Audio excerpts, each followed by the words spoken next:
all going to be better off. Workers here in Canada, which is our concern, workers in America, which is his concern. We are all going to be better off when the greatest economic and security partnership in the world is renewed, relaunched. That's possible. You have a new government, but the same commitment.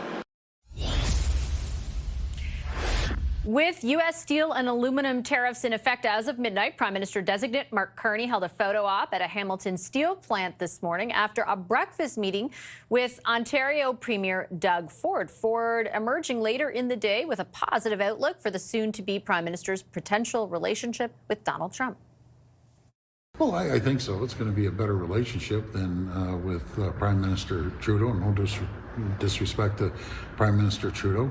I can tell you one thing, Mark Carney is extremely astute business mind. He understands numbers, and so does President Trump and Secretary Lutnick. I think they're going to get along very well. They both come from the same financial sectors. Carney is still not officially Prime Minister, but the clock is ticking on that with the swearing in for him and a new cabinet slated for Friday and an election called pretty much right after. Our front bench is back to talk about that. Sharon Carr, Jamie Ellerton, Carl Belanger, and Hannah Thibodeau. Sharon, I'll just start with you on because we just played that clip. I think it's like the third public compliment Doug Ford has offered about Mark Carney. Is this the new bromance? Like, what's going on here?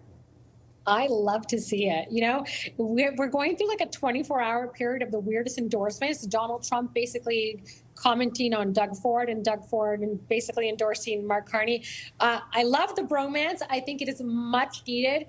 I actually think Doug Ford and Prime Minister Trudeau kind of had that camaraderie in the later days, but seeing the two of them together at what looked like a Perkins or some sort of restaurant this morning for breakfast was really welcome to see, because anyone can say what they want, but Doug Ford has been carrying the throne of Captain Canada.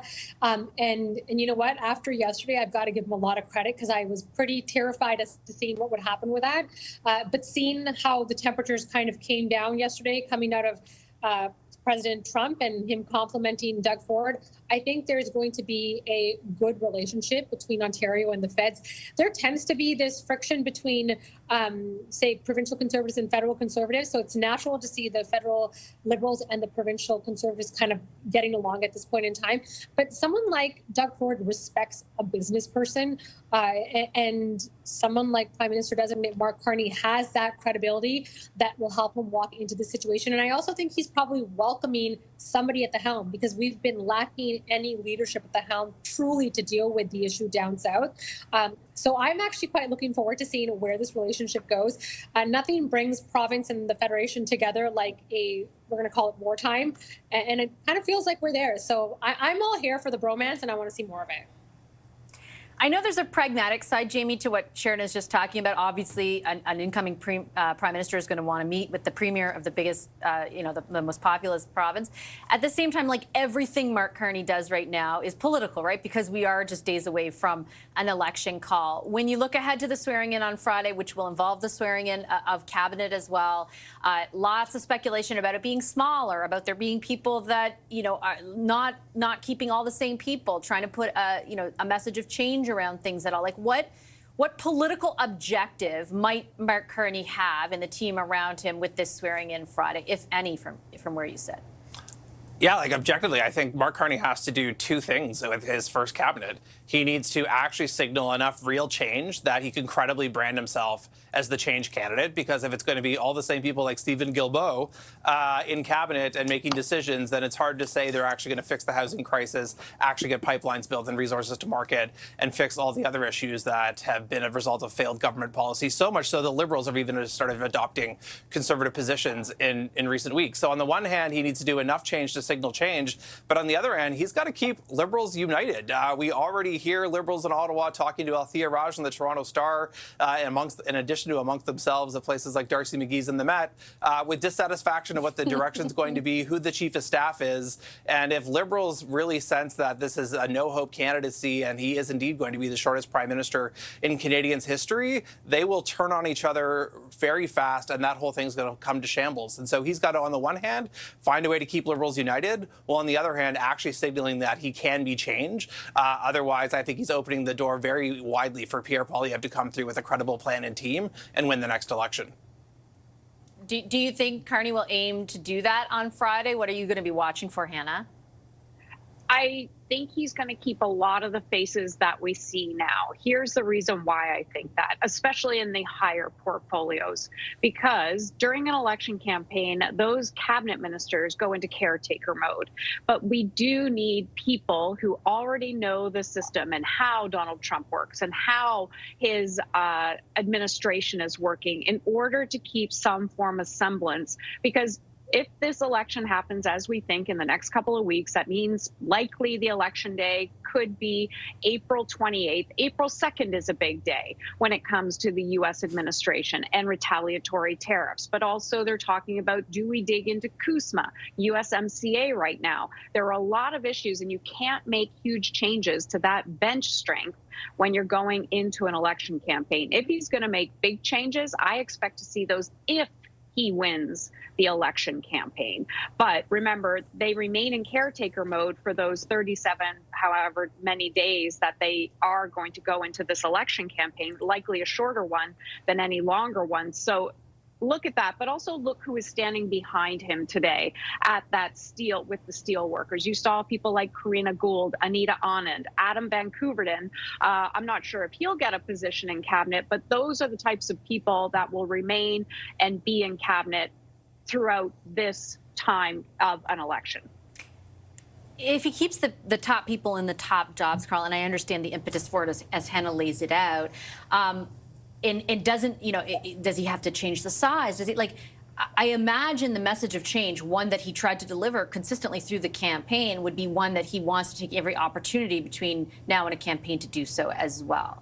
You would think so. How do you do that? Right? How do you keep that wind of change narrative to stick with you and not flip back to the conservative? Right. Because that's what they want to harness from him. Carney is able to, create a break between him and Justin Trudeau despite the conservatives' best effort. But if behind him, it's all the same Trudeau ministers, how do you create that contrast? And the word is that he wants to have a smaller cabinet. So you're going to upset a bunch of Liberal ministers right now by getting rid of them. And as Anna said, on important files, you're going to throw a rookie negotiating with the Trump administration while trying to win a seat. That seems very difficult. So how is he going to get new blood? How is he going to keep that momentum going? I don't know. It seems very challenging to me for the short term to make a lot of significant changes. But if he doesn't, he'll be caught with the same kind of team. And the narrative that the Conservatives are trying to install may have some traction if they see the same people. That said, we hear from Quebec today, big news, that one of the potential candidates coming in for the Liberals is former Quebec Finance Minister Carlos Litao. That's a big name. That's the kind of new blood. He was never involved federally. He's been provincial Liberals forever.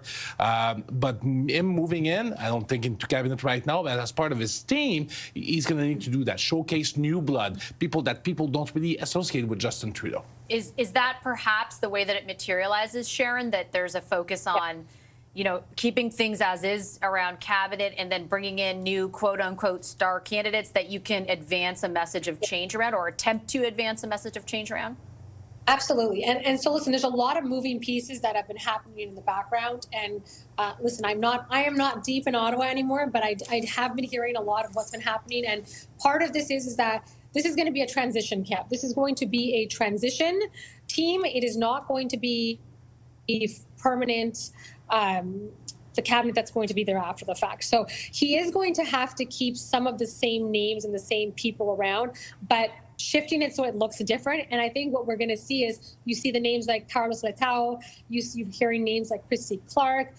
There's a lot of names out there that are floating that would be cabinet material that can't go into cabinet this week for security clearances, for vetting. There's just the sausage is much harder to make than people think it is to get it going. So this will be a transition cabinet, the cabinet that goes into the election.